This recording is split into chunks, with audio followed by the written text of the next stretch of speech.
Hill in the gun with Hill to his right. Play action to the right. Steps up, throws over the middle. He's got Thornton. Caught it! Junior Thornton. Split. 6. Touchdown. Midway. Smoaky.com presents the Texas High School Football Show on Sikkim 365 Radio. Brought to you by Peters Chevrolet, Bubba's 33, TFNB, your bank for life, and Texas Farm Bureau Insurance. Hill, right side, finds a seam. Hill, 20. Hill, 10. Hill, touchdown. Midway, no flags. Midway takes the lead by more than one score. And how about the Big Uglies inside? Now, here's David Smoke. And we're back for another week. It's actually week number, 13 of the Texas high school football season.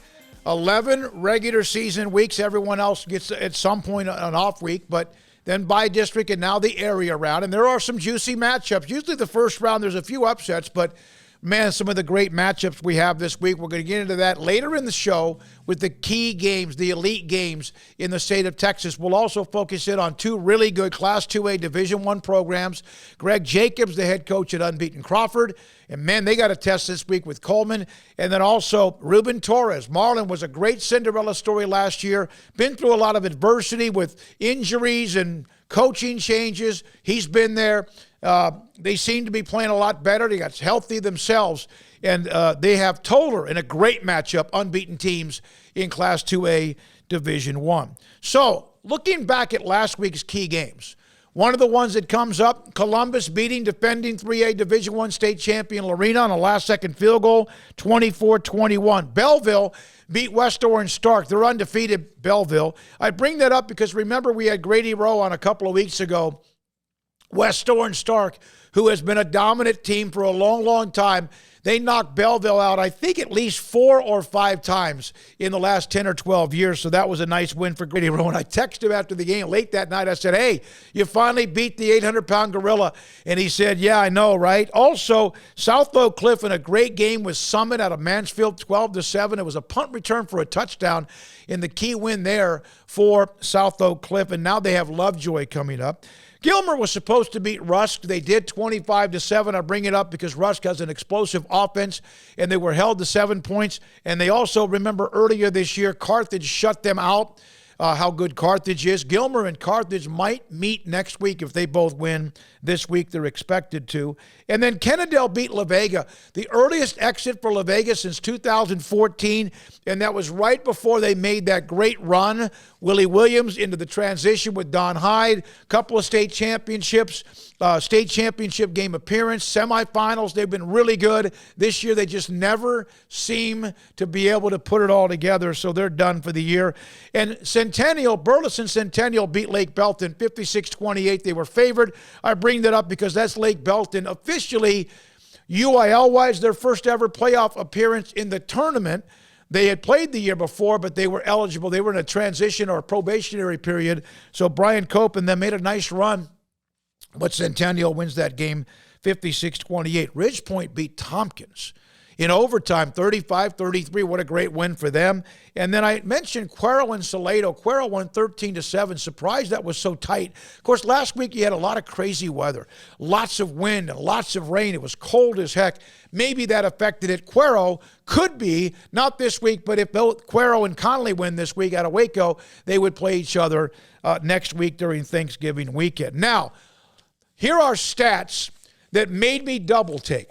Longview football, I've known them. I've covered them every year since 1981 in some way or another. Done a lot of radio broadcasts with their games. Covered them in a state championship game. Seen them lose in the state championship game multiple times, and then they finally got it, 3 years ago?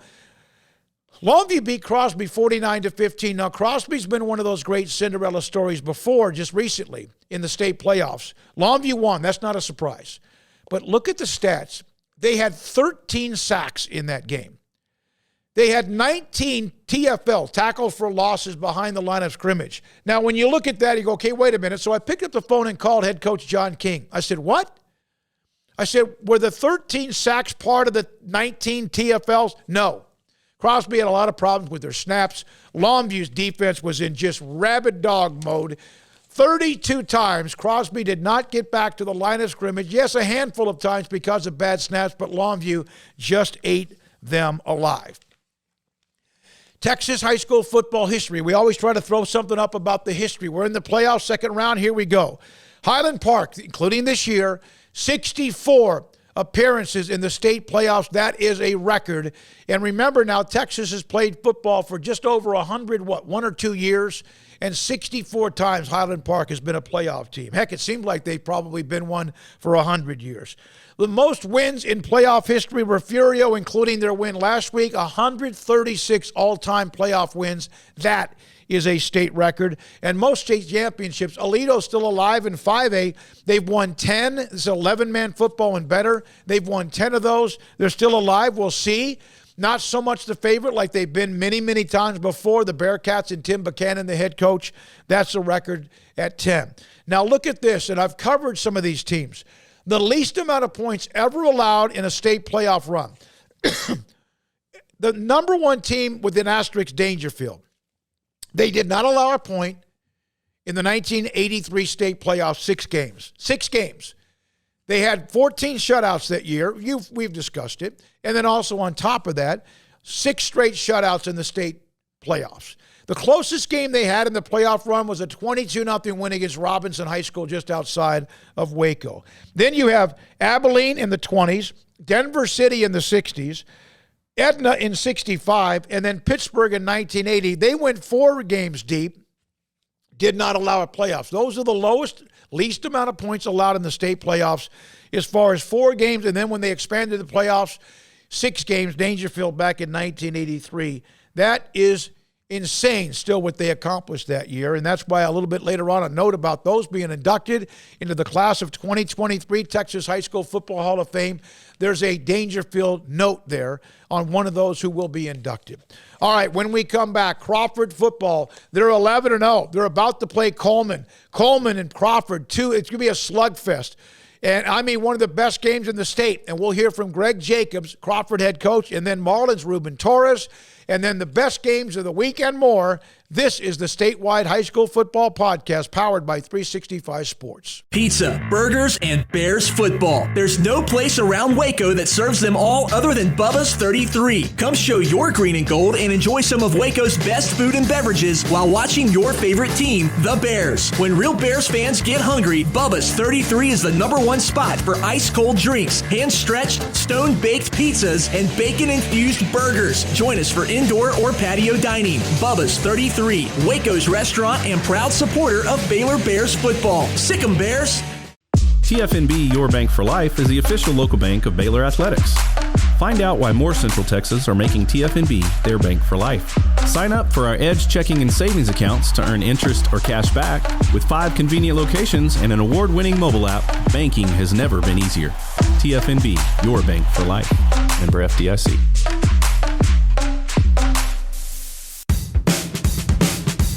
Smoaky.com presents the Texas High School Football Show on 365 Sports.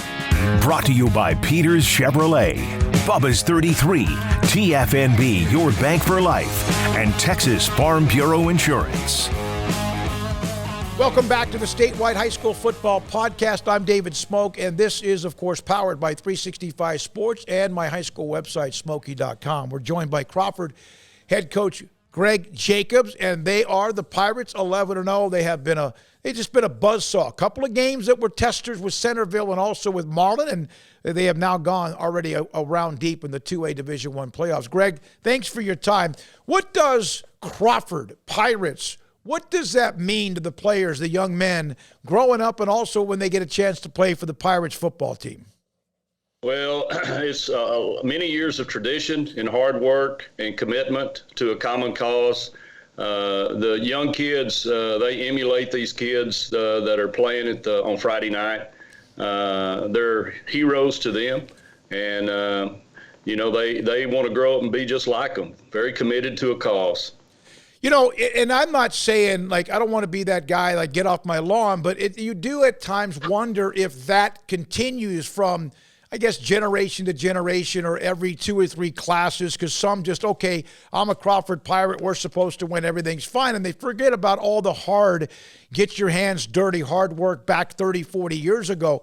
Has that ever been something that you've seen that might be a little bit fragile? Well, I think a majority of the kids that come up through our program realize the hard work and commitment that the older kids do, and they realize that through that hard work and commitment, there's a lot of success involved. And I think looking at that over a period of time really strengthens the desire for those young ones to continue to do the same thing. You have had a couple of games, and one, of course, Centerville. We know how Kyle Hardy and that program, they will punch you in the nose like you guys will punch somebody back in the nose. And then the game with Marlin, we'll get into Marlin in a moment, but how much did that game against Centerville make you better? Oh, I think we went into it, and Coach Hardy and I both said, whoever comes out on top of this game will learn a lot. And I told our guys, that's whether we win or lose, we're going to learn a lot about ourselves because the size of that particular game and the intensity level in that game. So, I think both teams have benefited from that game. So you also had the Marlin game in district, a team that knocked you out in 2021, and you might even see them again. They've got a really good test this week against Toller. Your thoughts about them, when you played them back during the regular season, was there the thought that you might see them again? There's always that thought based on, how successful they were the year prior, and they had so many kids coming back this year. We assumed if we withstand that game, that regular season game, there's a possibility that we could see them again in the future. They're that talented. So let me ask you this, and it's besides the obvious of fundamentals, scheme, commitment, talent. You are defensively, and you're a defensive-minded guy. You have absolutely shut people down. I mean, you have shut them down. A lot of shutouts, a lot of one-score game. Not a lot of one-score games, but a touchdown or less. What has been that, I guess, ingredient this year? Well, majority of the kids that play on our defensive side have been together for 3 years, and they've learned their positions over time. They've learned how to work together with each other. They've understood the schemes that we install, each week, and they're very committed to that cause. They're committed to each other. They don't want to let each other down, and I think that unity on defense has really made a difference this year. Greg, this sounds like it's a dumb question, and a lot of times that's what I ask. But when you blow people out the way you have, that's why I brought up Centerville and Marlin as being tested. But when you are beating people the way you are, is there a concern you might lose your edge? No, I think the kids realize the situation, and we try to focus on the small things that will make a difference in the future. And then plus on top of that, we try to get as many backups in those situations to get them playing time, to make them better for the future, because we're always building depth here at Crawford. So how would you explain? I asked about what it would be like to have that jersey, Crawford Pirates, whatever, on the chest or whatever they do, your helmet. Can you try to explain Crawford, Texas, to people who've never been there before? It's small town America. It's a very close-knit community. They have a lot of support. All of our athletes, all of our students, period, have a lot of support at home. They encourage their kids to commit whatever they're involved in, whether it be academics, band, whatever it might be, athletics, to make a total commitment to it for the benefit of that program or that team. And, everybody buys in. Everybody buys into the commitment and the hard work and the dedication, and they like to see the end result. So it's just a hard-working community that's very close-knit, that supports each other and everything that we do. If somebody was just placed in Crawford, could they also think they were in Omaha, Nebraska, or somewhere in Iowa or Minnesota?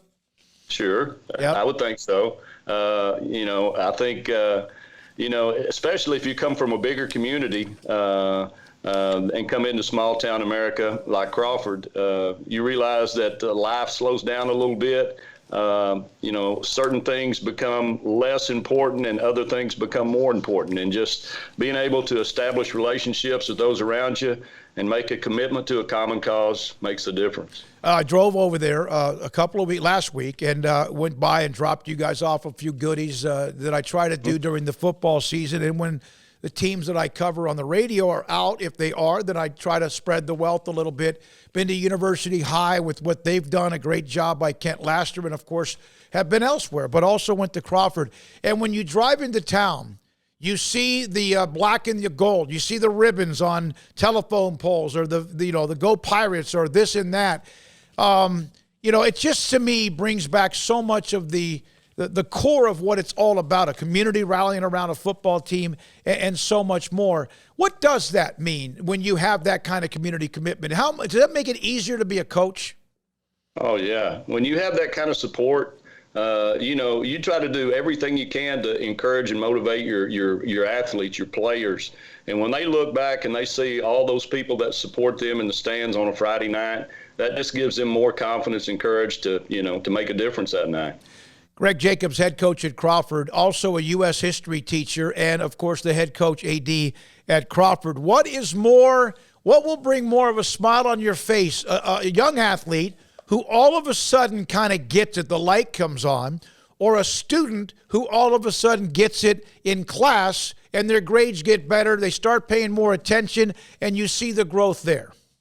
I think in both cases, that put a smile on my face. There's nothing better for a teacher or a coach, in my opinion, to see a young student athlete or student become successful at doing something that they struggled with earlier, or that they were just learning how to do. That's what it's all about. For a lot of people who don't know, and I brought this up to you before, but your STAR testing, is that right? Your 100%, is that right? Your students are perfect when it comes to that?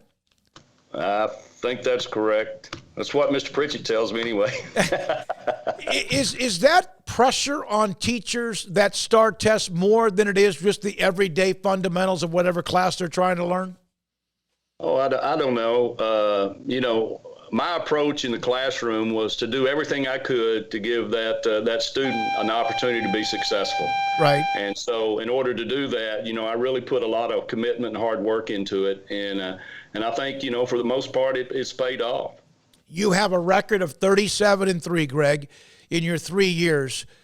Do you remember the losses more than you remember the wins? Yeah, I remember the losses. In over a period of 39 years, I remember numerous losses over a period of time.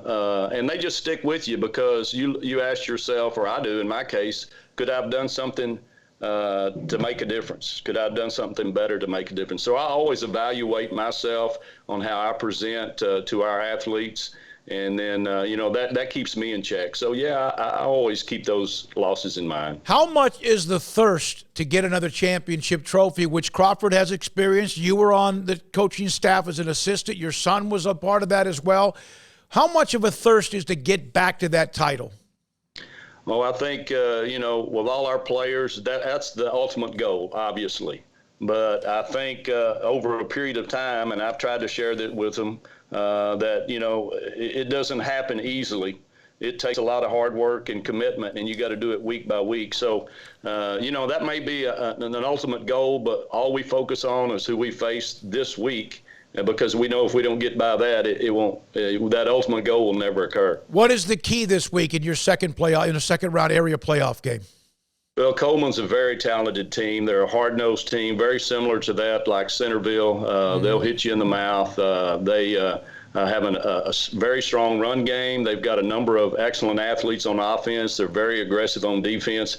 It will be a knockdown drag-out, I think. I think they've given up only 90 points on the year as well. So, it could be a defensive struggle. We'll just wait and see. How much, when you're not coaching and you're not reviewing, summarizing, and looking ahead to another game on a Saturday or whenever it is, how much do you ever get a chance to just watch other football? Not high school football, but another level of football.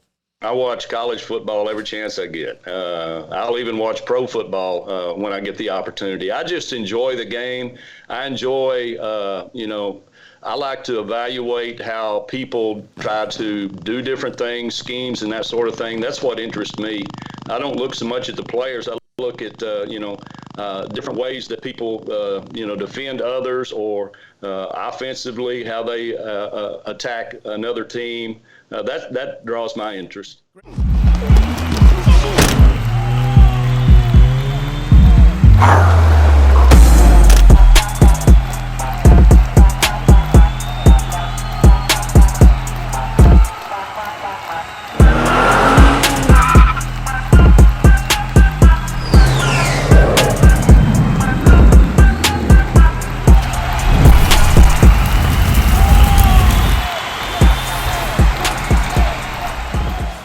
After my first car accident, I feared the biggest damage would be to my wallet.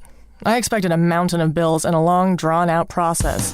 But my Texas Farm Bureau insurance agent was there when I needed her and helped me get back on my feet and in my car in no time. Instead of a hassle, I got reassurance and a quick recovery. Stop by and see our agents at one of our 3 McLennan County locations. Coverage and discounts are subject to qualifications and policy terms and may vary by situation. Smoaky.com presents the Texas High School Football Show on 365 Sports. Brought to you by Peters Chevrolet, Bubba's 33, TFNB, your bank for life, and Texas Farm Bureau Insurance. He is the head football coach at Marlin. Ruben Torres joins us, 365 Sports, and the statewide high school football podcast. So, man, I tell you what, coming off of what you guys did last year, that great run, the deep run, and who you would have had coming back, the expectations were very high, and they still are now that the playoffs have begun. But what have you learned about yourself a little bit, you think, in the last almost year? Well, nothing's ever promised, as we all know. We definitely got hit with some adversity to start the season. We had a lot of coaching changes, some injuries early on, which forced some guys to, some younger guys to play early, but some other guys to have to step up and play different positions. But I got to tell you, I think that in the end, it's made us a much better team. I've been really proud of the kids and how they've adjusted and continued to fight through a tough pre-district.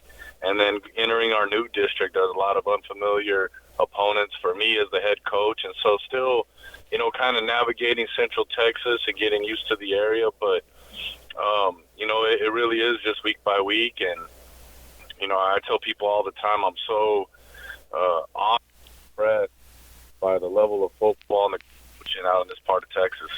So you did lose those first 3 games, road games, to Groesbeck, Mart, Crockett in reverse order. And sometimes when that happens, and Crockett obviously explosive, we know who Mart is, and then Groesbeck was close 16-7, but sometimes you can lose like that and your team can lose confidence, but then you came back and you did well except for the game with Crawford, and that was competitive. Did they ever lose confidence during that early part of the year? You know what? Honestly, I think we did. I think we were on shaky ground there for a little. And, we kind of had to reel everybody back in. And, I thought we played really well against Crawford. There was some, we definitely had our opportunities against a very, very good Crawford team.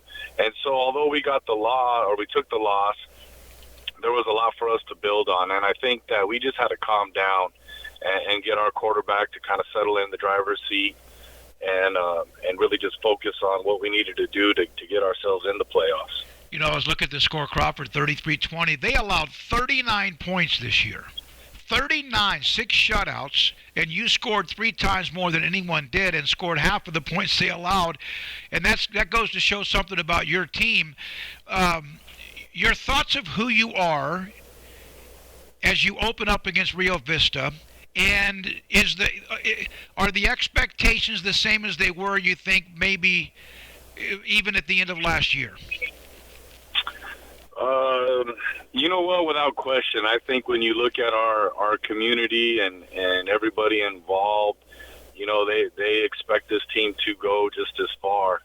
And that's been a battle in trying to keep our kids focused. It's real easy from the outside to, say what we should do, all the armchair quarterbacks out there and whatnot. But, our kids have done a great job of dialing in and just kind of keeping everything in-house and not letting things outside the fence come in.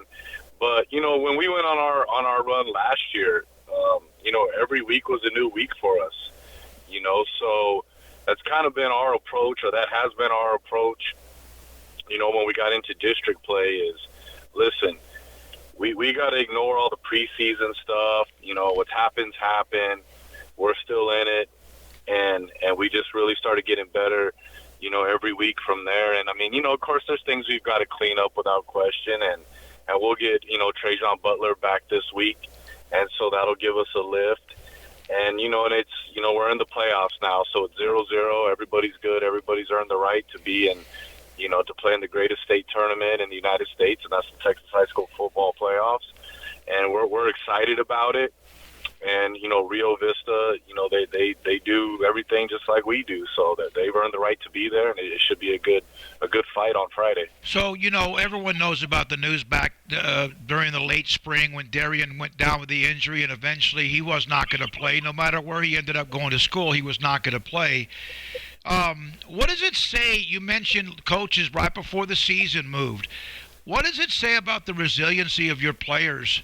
Because that could have crippled, especially with Marlin, because there have been tough times, you know, and then all of a sudden there's this bright light of what you guys are doing, the school district, the academics, the sports and athletic teams, and then all of a sudden it's a punch in the gut like, okay, you're not allowed to enjoy this too long. What does that say? Well, number one, I think it speaks to just the heart and the backbone and the character and integrity of our players and their families. I think that, you know, our handful, our nucleus of families that are truly with us and behind us, have stood with us and have had a great impact on us. Our leadership from our superintendent and his staff to supporting our kids and our team. I mean, I think it, you know, you look at it all, it's not a large group of people, but the group of people that are there for the right reasons, and our kids know that. And I give our kids all the credit in the world, because, you know, they stick up for themselves and they understand what they believe in, and they come to practice every day and they give us their best effort. And I have not yet to be around a group of kids that are just really down to earth, great kids who just want to play football and do right. How much did it hurt for the other than the obvious when you talked about Trajan? We know how dynamic he is. He's like Lofton, and you have others. Desmond, of course, the quarterback. Woodson's had a big year, but how much did that set you back? And how much will it help that he is back? Well, you know, when you got a kid that's a 3-year starter and an all-state player and is so dynamic and explosive on any team, it's going to set you back. And so it gave, again, you know, Trajan's younger brother, Damarian Butler, had to step in there as a freshman and play that spot at times. And I thought he did an admirable job as we moved forward. You know, Z Lofton, we knew his role was going to have to increase with Darian's injury. And then when Trajan went down, he had to step up even more. And then, of course, Jeffrey Mims has really been huge for us. But it forced us to change a little bit. And one of the things that I don't think we were very strong at last year was running the football. And so, you know, you're down Darian Gillette, you're down Trajan Butler. You've got 3 guys now out there at wideout that are inexperienced, and so we had to really go to our run game relatively quickly and develop that. We were really lucky once we started district play to get 3 of our starting offensive linemen back who were out, and so that helped. I really got to tip my hat off to our running backs and to Desmond. You know, Desmond's done a great job of controlling the offense and leading. But, you know, I think one of the biggest things is, you know, Trajan being on the field gives us a sense of leadership, a sense of comfort. And you know, and everybody knows you can throw him a negative yard bubble and it can turn into 70. So, you know, we're excited to have him back. I know he's excited. He's worked really, really hard to get himself back to play his senior year. And, you know, if there's any time is good, it's now to have him back here for the playoffs. Yeah, it's, you know, I tell you what, and it says a lot about Ruben, you and the staff, that they could have been, poor, pitiful us. You know, it could have been. And I know you. I got to know you really the last couple of years in the run you made last year, and I had that time to talk to you on the sideline watching a scrimmage earlier back in August. It seems like forever ago, which it is. What about you? What you the team, the staff, the players, the community, the leaders, etc. What about you? What in your DNA, in your background, as you were growing up, made you actually take this on and say, excuse me, damn it, we can still make a run here? Well, I think number one, I kind of wake up every day and I just tell myself, and it's something that my best friend and I, for the last couple of years, would tell each other is who wants easy, and it's kind of a rhetorical question, like, everybody wants easy, but nothing worth going out there to get is easy. And, this game and this profession, nothing's going to come easy.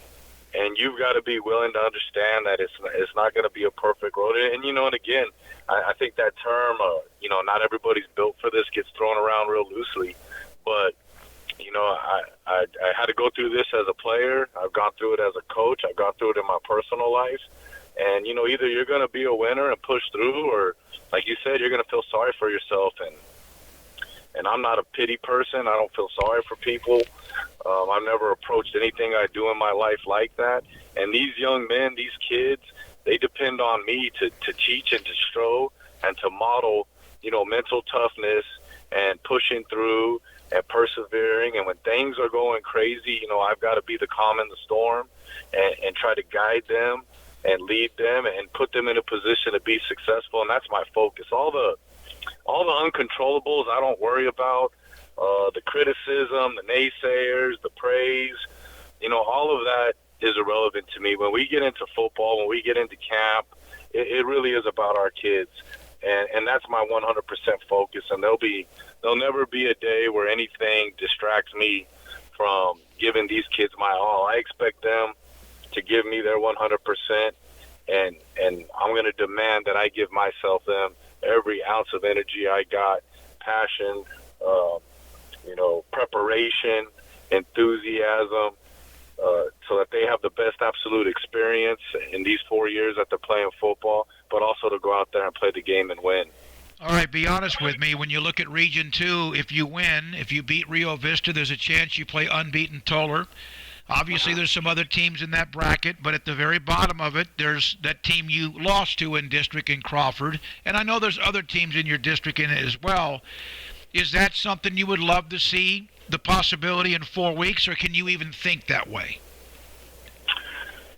Yeah, I'll be 100% honest with you. We knew, both us and Crawford knew that when we played each other, there was going to be a winner and a loser. And if there was going to be a rematch, it was going to be in round 4. We knew that going into the season. We knew that right before kickoff, and we knew that at the end of the game. If we go out Friday night and play the way we're capable of playing and are victorious against Rio Vista, we will play a very good undefeated Toller team. But the thing I like to remind people about is, last year when we went into round 2, we played Lindsay, and they were close to being undefeated. And then we played a very, very good Toller team, just as good as the team that they have right now. And that's a credit to that program and that staff. And their only loss was a 2-point loss to Crawford in district play. Then, round 3 we lined up, or the next round, round 4, we played an undefeated Crawford team. And so, really for us, everybody's journey is different. Last year our journey was different than this year's, but there was some similarities. And we played undefeated teams. We played teams that were highly ranked. I think that a lot of people maybe freak out or panic or say it was a fluke or they're not as good because of the preseason rankings. But, we were ranked where we were because of the season we went through last year. And, we won 6 out of our last 7. We played a very competitive schedule. And, let's face it, wins are wins and losses are losses. But all those things we've got to draw from and learn from going into the playoffs. So we've got to be ready for Rio Vista Friday. We expect to play Toller in round 2, and we expect that game to be just as tough as it was last year. I'm not sure if they have revenge in their psyche or whatever it is. I don't get involved in that. I just know that every week we prepare to win, and we prepare to win and put our kids in a place to be successful. And so this week we're preparing to beat Rio Vista. We're not looking ahead to Toller at all. If we earn the right to get to the second round, we'll have a full week to prepare for Toller and take that on when it comes. And I just think that's a big mistake. I think that if I was as the head coach, if our staff, if our kids start looking ahead, we're cheating the process. And I think that's when the snake bites you. And so we're focused on Rio Vista. We're not going to be disrespectful to the process or the game. And we're preparing for Rio Vista as if it's a state championship. And I mean that. I haven't looked at Toller film. I haven't called around about Toller. We know that everybody gets, you get better every week. And even Crawford and Coach Jacobs and his team, they're going to be better than they were when we played them to open up district. And I believe that when we meet up again, we'll be better. And so that game will happen when it happens. But, we have to go through it. And, round 1 is Rio Vista, and round 2 should be Toller. And that'll be a big game. It'll be a tough battle game. And, once you get to the second round and on, they're all – oh, yeah. Everybody's good. You got to bring your A game. Every little possession matters. So, but we're ready. We're ready. We're not going to shy away from anybody. I didn't look at the bracket and say, oh, I wish we would have had this draw or that draw. We earned the spot we're in, and we're going to embrace it, and we're going to attack it, and we're going to move forward. Ruben Torres, Marlin and Rio Vista to start the playoffs in Class 2A Division I. Marlin football coach on 365 Sports and the statewide high school football podcast. Yeah! Are y'all ready? What? Yeah! Y'all ready to play some football?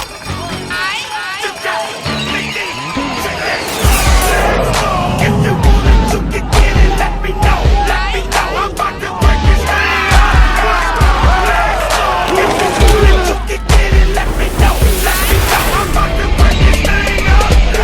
If you want some, come get some. Pizza, burgers, and Bears football. There's no place around Waco that serves them all other than Bubba's 33. Come show your green and gold and enjoy some of Waco's best food and beverages while watching your favorite team, the Bears. When real Bears fans get hungry, Bubba's 33 is the #1 spot for ice-cold drinks, hand-stretched, stone-baked pizzas, and bacon-infused burgers. Join us for indoor or patio dining. Bubba's 33, Waco's restaurant and proud supporter of Baylor Bears football. Sick 'em, Bears!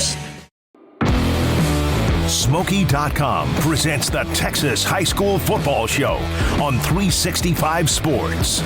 Brought to you by Peters Chevrolet, Bubba's 33, TFNB, your bank for life, and Texas Farm Bureau Insurance.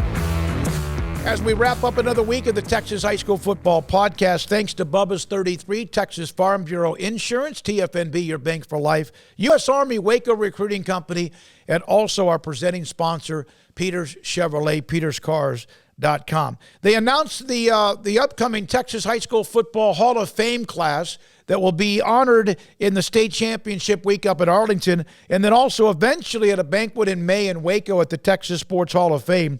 Bert Clark, from 1959 and before, he represents Wichita Falls High School. He will be inducted. Bobby Wench from Houston Jones from the 1960s. Pat Rocket, he is from Lee High School in San Antonio. My brother Robert played at Roosevelt High School in San Antonio, played against that great Tommy Kramer, one of the great Tommy Kramer teams. They had Tommy Kramer, he's in, Richard Osborne, who ended up playing in the NFL as a tight end, and Pat Rocket, who ended up playing from high school at Lee, eventually played in Major League Baseball with the Atlanta Braves. Also, former Lorena star John Henry will be inducted for the decade of the 1980s. Leonard Davis, the big Leonard Davis, played in the NFL but also played at UT. He will be inducted for the 90s.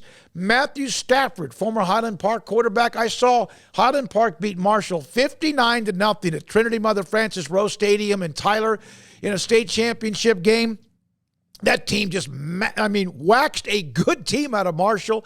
Of course, Stafford won a Super Bowl with the Rams and was a phenomenal player as well in college. And then also Dr. Jesse DeLee from San Antonio ISD as the contributor to the game. And the two coaches, Tom Kimbrough, former great coach, won multiple state titles at Plano. And then also my good friend, Dennis Alexander, who started his coaching career at Hughes Springs. Then he was a part of that dynasty that Dangerfield had, one of the greatest, if not the greatest team ever in 1983, 3 consecutive state title appearances, winning in 83 and 85. He also coached at Harleton. He coached at Henderson and then coached at Troop. He's retired now. He was a part of the Texas High School Football Hall of Honor, the Coaches Association Hall of Honor last summer, and now he will be a part of the Texas Sports Hall of Fame. And so now, here's the graphic of the best games coming up in week, number 13 of the Texas high school football season. It's called the area round, the second round games. Here are a couple of games in particular. Out of the graphic, you see at the very top, I mentioned South Oak Cliff and the win that they had, 12-7 against Summit. Right next to it, now they get a team 8-3. Both teams, though, have played good people. Lovejoy. If you look at what Jerry Forrest has, the number on the right, I say this every week, the lower the number, the more high quality of the game it is. And, of course, that combined the two rankings or ratings in the index, that's a 10. That's the best elite game based on that from Jerry Forrest and Pigskin Prep. Also, down 3 to the number 4 spot. There's Longview again. I mentioned what they did to Crosby. Could be a nice little test with Lone Star, always very explosive on offense. Longview still a very heavy favorite. Corpus Christi, Cal Allen. If anyone down the road, China Spring has been just bludgeoning most everybody. They have the loss to Parish Episcopal, but they're really, really good. Corpus Christi, Cal Allen is probably slightly, if you look at they meet in the state championship game, they're going to play Davenport, has been a great story, a new school. That could be fun. Cal Allen still favored by 3 touchdowns there. LBJ puts up a lot of points. They play Port Neches Grove. Cisco and Stratford, a great game. Crawford and Coleman, the game we just mentioned, which is kind of a toss-up game, 2 9-2 teams. A 9-2 team against unbeaten Crawford. Down to the bottom of the first graphic, Anna. What a run they've had this year. 11-0, and they play Stephenville. And I always thought that Region 2 and Class 4A Division 1 might be another China Spring Stephenville repeat or rematch in the quarterfinals. Maybe not. Anna says maybe not. Anna is actually favored to beat Stephenville in that game. Now to the next group. Now down to the 5th game, Argyle and Wichita Falls Rider. Argyle's unbeaten. They moved up to 5A and didn't blink from being a dominant school for a long, long time. Initially 3A, then eventually 4A. That's a great game. Argyle's favored by 9, but Wichita Rider, they're just really, really good. There's Mason, the Punchers against Shiner. Shiner, of course, with that great run with the Brooks kids. Shiner's a 2-touchdown favorite there. And then at the bottom, the last game, Aubrey and Center, the Rough Riders, led by running back Caden Dixon, who's put up 400 yards at least twice this year in a game. Could be a shootout with that one, Aubrey and also Center. All right, that wraps up yet week 13 of the Texas High School Football Statewide Podcast, powered by 365 Sports, and also part of what I do with my high school website, Smoaky.com. Remember, before 5 o'clock Thursday, you can go online, look in the top middle part of my site, and on the homepage, you'll see Pick'em, 20 games. Whoever wins the best record, somebody goes 20-0 or 18-2, whatever it is, and later on it might be 24-6. I don't know. They win a $25 gift certificate from Bubba's 33, thanks to Nathan Watkins and that great place on I-35 in Waco. For Jacob Wilson, producing and directing today, for all of our sponsors, I'm David Smoke. Enjoy yet another great week of Texas high school football, and have a great weekend. Battle in the gun with Hill to his right. Play action to the right. Steps up, throws over the middle. He's got Thornton. Caught it! Junior Thornton. Split. 6. Touchdown. Midway. Smoaky.com presents the Texas High School Football Show on Sikkim 365 Radio. Brought to you by Peters Chevrolet, Bubba's 33, TFNB, your bank for life, and Texas Farm Bureau Insurance. Hill Hill, right side, finds a seam. Hill, 20, Hill, 10, Hill, touchdown. Midway, no flags. Midway takes the lead by more than one score. And how about the Big Uglies inside?